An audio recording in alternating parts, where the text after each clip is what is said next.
이게 왜 이렇게 두툼해진지 알아요? 봐봐요. 여기는 안 두툼하잖아. 여기는 정상적이잖아. 이게 두툼한 게 아니라고, 여기는. 근데 여기는 두툼하잖아. 이 비교해봐, 여기. 왜 이렇게 다를까? 같은 식물인데. 여기에 성장 호르몬이 있어요.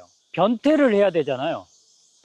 그 변태 아니에요. 무릎 아픈 퇴행성 관절염은 약해져서 생기는 거거든요. 약해지기 때문에 무릎에 염증이 잘 생기는 겁니다. 그럼 어떻게 해야 될 것 같아요? 무릎 주위 조직이 약해져서 이렇게 딱 염증이 생기는 거예요. 손상돼서 염증이 생기는 거예요. 그럼 병원에 해줄 수 있는 거는 이 염증을 없애주는 약을 주는 거죠. 그러면 통증이 안 생길 수 있겠죠? 하지만 무릎이 약해진 그 상태는 그대로 있는 거잖아요. 그러면 또 염증이 생깁니다. 그럼 또 병원을 가야 되고, 좋아지지만 또 염증이 생기고, 이게 반복이 되는 거예요. 그럼 어떻게 해야 될까요? 약초 방송 시작하겠습니다. 무릎에 좋은 약초들이 꽤 많이 있는데, 오늘은 무릎 비타민, 무릎 영양제 소개하겠습니다. 앞에 보시는 이 식물인데요, 이거 참 우리 주변에 너무 많아서 여러분도 아마 많이 보셨을 거예요. 이렇게 키가 큰 것도 있거든요. 이게 뭘까요? 자, 우리 조카 이거 아나요? 이름 뭐예요? 자, 우리 조카는 참고로 부석대학교에서 한약을 공부하고 있는 학생인데, 이걸 모르면은 참 실망스럽습니다. 조카니까. 자, 이 약초 이름은 쇠무릎입니다. 쇠무릎 많이 들어봤나요? 쇠무릎을 약초 이름으로 뭐라 하죠? 뭐야, 바로 튀어나와야지. 이거 학생 자격이 없는 것 같은데. 자, 이 쇠무릎의 뿌리를 우술이라고 하죠. 우술. 우술은 왜 우술이라고 했느냐가 이제 중요합니다. 여러분 아시는 분도 있겠지만, 자, 이 마디를 봐보세요. 마디. 여기. 자, 우술 쇠무릎의 지상부를 보시면 이렇게 이제 줄기가 올라가다가 이제 잎줄기가 이렇게 갈라지잖아요. 이 갈라지는 부위가, 여러분 이 부위가 어떠세요? 보기에 좀 약간 두툼하게 보이진 않죠? 두툼해 보여요? 자, 우리 PD님 눈에는 두툼하다고 그러는데 진짜 두툼한 걸 못 봐서 그래요. 자, 이쪽으로 오세요. 진짜 두툼한 거 보여줄게요. 자, 여기 보세요. 이거 어때요? 이거는 뭐 엄청 두툼하지 않아요? 자, 이렇게 두툼해져서 마치 소의 무릎과 비슷하게 생겼다고 해서 소우자에 무릎 쓸자를 써서 우술이라고 하는 거죠. 두툼하죠? 자, 우리 조카 와보세요. 이게 왜 이렇게 두툼해진지 알아요? 봐봐요. 여기는 안 두툼하잖아.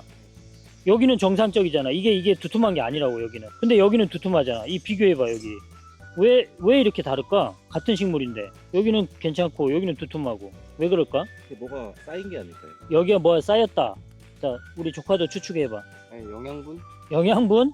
제가 칼을 안 가져와서 이걸 어떻게 할 수가 없는데, 여기에 벌레가 살아. 자, 여러분 제가 리얼입니다. 제가 칼을 안 가져와 가지고 제 치아를 이용해서 좀 쪼개 볼게요. 자. 자, 쪼갰어요. 자, 안에 지금 까만색 뭐 보이죠? 이 까만색이 벌레의 뭔가 벌레가 지금 이렇게 뭔가 이렇게 터널을 만들어 놨잖아요. 이게 쇠무릎 혹파리라는 곤충이 있어요. 쇠무릎 혹파리가 여기다 알을 까면 이게 이렇게 두툼해집니다. 이게 쇠무릎 혹파리가 알을 까면 여기가 이렇게 두툼해져요. 나중에 이 알이 부화해 가지고 이게 벌레가 생기거든요. 벌레가 겨울을 여기서 나요. 그리고 이듬해 봄에 이제 벌레가 성충이 돼 가지고 파리가 돼 가지고 나오겠죠. 아, 그럼 파리가 여기 안에 있다는 거죠? 그 이제 나중에 이제 파리가 되는 거지. 쇠무릎 혹파리. 그러니까 이 쇠무릎 혹파리가 여기다 알을 까게 되는데, 그러면 생각을 해보세요. 이 파리가 이 식물에 알을 깠잖아요. 왜 여기다 알을 깔까요? 다른 식물들도 많은데 왜 여기다 알을 까냐고. 필요한 영양분이 있을까요? 거의 비슷했어요. 우리 PD가 필요한 영양분이 여기 있어서 알을 깐다고 그랬는데, 우리 조카는 어떻게 생각해요? 먹을 게 많아서 똑같은 얘기를 하고 있죠. 필요한 영양분이 있다, 먹을 게 많다. 그것보다는 여기에 이 쇠무릎에 어떤 성분이 있냐면, 이 쇠무릎 혹파리가 알을 까잖아요. 그러면 애벌레가 돼야 되잖아요. 성장을 해야 되잖아요. 여기에 성장 호르몬이 있어요. 변태를 해야 되잖아요. 그 변태 아니에요. 태를 바꾼다는 뜻이죠. 알에서 애벌레가 되고 애벌레에서 성충이 되었을 때 변태를 해야 되잖아요. 이 변태를 시키는 호르몬이 여기 있어요. 그래서 이 파리가 꼭 여기 알을 까는 거예요. 다른 식물에 알을 까는 게 아니고. 그런데 문제는 이게 태를 바꾼다는 뜻은 성장을 시킨다는 뜻이거든요. 성장. 그러면 성장을 시킨다는 뜻은 다른 말로 표현하면은 강화시킨다는 뜻이에요.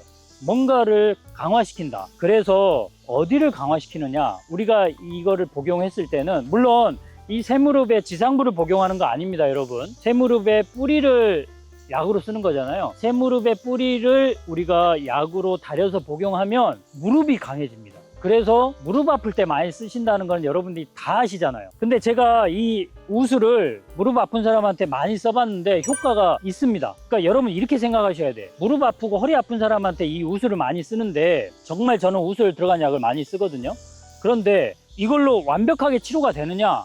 그렇지는 않아요. 그러니까 여러분들이 무릎 아픈 퇴행성 관절염은 약해져서 생기는 거거든요. 약해지기 때문에 무릎에 염증이 잘 생기는 겁니다. 그럼 어떻게 해야 될 것 같아요? 무릎 주위 조직이 약해져서 이렇게 딱 염증이 생기는 거예요. 손상돼서 염증이 생기는 거예요. 그럼 병원에 해줄 수 있는 거는 이 염증을 없애주는 약을 주는 거죠. 그러면 통증이 안 생길 수 있겠죠? 하지만 무릎이 약해지는 그 상태는 그대로 있는 거잖아요. 그러면 또 염증이 생깁니다. 그럼 또 병원을 가야 되고, 좋아지지만 또 염증이 생기고, 이게 반복이 되는 거예요. 그럼 어떻게 해야 될까요? 무릎을 강화시켜야 되는 거예요. 약해진 무릎을 튼튼하게 만들어야 되는데, 문제는 나이가 들면서 어쩔 수 없이 노화 때문에 약해진다는 거예요. 그럼 막을 수가 없어요. 그래서 여러분들이 틈나는 대로 무릎을 강화시켜 줄 수 있는 운동을 하셔야 돼요. 근데 운동이 안 되는 분들이 있어요. 너무 노약해서 안 되는 분들, 그런 분들은 우슬을 드세요. 우슬은 여러 가지 효과가 있습니다. 무릎을 강화시켜 주는 효과도 있고, 무릎 주변에 생긴 염증을 없애주는 효과도 있고요. 또 무릎 쪽으로 혈액순환을 강화시키는 효과까지 있습니다. 그래서 다른 약 드셔도 되는데, 병원에서 처방하는 약 드셔도 되고, 또 수영 열심히 하셔도 되고, 뭐 이런 것들로 안 된다 했을 때 우슬을 같이 드시는 거예요. 그래야 효과가 더 좋습니다. 그러니까 우슬이 만병통치는 아니지만 여러 가지 요법과 병행해서 사용했을 때는 효과가 아주 좋다는 거죠. 그래서 제가 아까 관절 비타민, 관절 영양제라고 설명을 드리는 거죠. 여러분 꼭 우슬 기억해서 드시기 바랍니다. 그러면은 우슬을 어떻게 해서 먹어야 될까요? 저처럼 전문가들은요, 처방에 우슬을 많이 넣습니다. 예를 들면 대방풍탕, 퇴행성 관절염에 대방풍탕이라는 처방을 많이 쓰거든요. 저는요, 그게 효과가 좋기 때문에 그래요. 거기에도 우슬이 들어가죠. 그런데 여러분들은 전문가가 아니니까 우슬을 가장 간단하게 사용할 수 있는 방법은 뭐냐면 달여서 복용하는 건데요. 여러분 주변에 건강원 가면은 우슬 닭발 이렇게 해가지고 파는 사람들이 아마 있을 거예요. 건강원에서. 저는 그거 추천하지 않습니다. 이렇게 얘기하면 제가 욕먹을 것 같긴 한데, 그래도 각오하고 그걸 추천하지 않습니다. 왜 그러냐면 우슬과 닭발을 같이 달이면은 우리가 기대할 수 있는 효과는 뭐냐면 닭발에 있는 콜라겐을 섭취한다 이런 뜻이거든요. 물론 무릎 관절염을 치료하려면 콜라겐 필요합니다. 글루코삼이 필요하겠죠. 그런데 닭발에 있는 콜라겐은 우리 몸으로 흡수되는 비율이 매우 낮습니다. 콜라겐 때문에 먹는 건데 그 흡수되는 비율이 낮아요. 그럼 효과가 별로 없는 거잖아요. 그래서 저는 닭발 대신에 명태 껍질을 시장 가면 팔거든요. 그거를 사다가 우슬하고 같이 달여서 드시는 거예요. 이 명태 껍질, 그 어류 콜라겐이라고 하죠. 어류 콜라겐은 흡수율이 거의 90%에 육박합니다. 내가 먹으면 먹은 대로 흡수가 되는 거예요. 우슬하고 어류 콜라겐을 같이 섭취했을 때는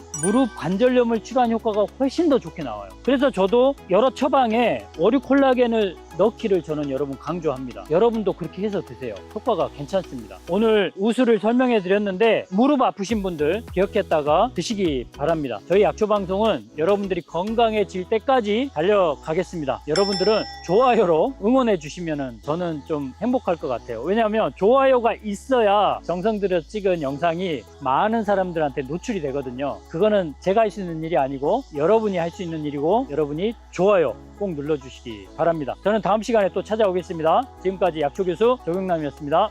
광고 시간입니다. 아주 짧게 할게요.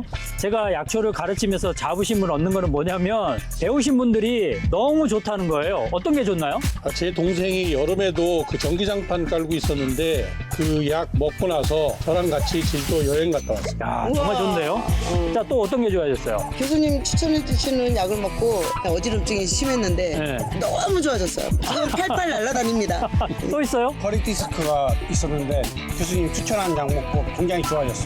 디스크. 예, 저는 피부가 다 안 좋았었는데 예. 백지 연구 말고 다 좋아졌다고. 약초를 배우면 실생활에서 사용할 수 있습니다. 제가 약초 교육하는 거 안내해 드릴 테니까 이 번호로 연락하셔서 약초 배우고 싶다. 10주 강의고요. 비대면 강의입니다. 핸드폰, 컴퓨터로 강의 들을 수 있고요. 그리고 가끔씩 저하고 이렇게 산행을 할 수 있습니다. 여러분 도전하시기 바랍니다. 지금 바로 연락하시기 바랍니다.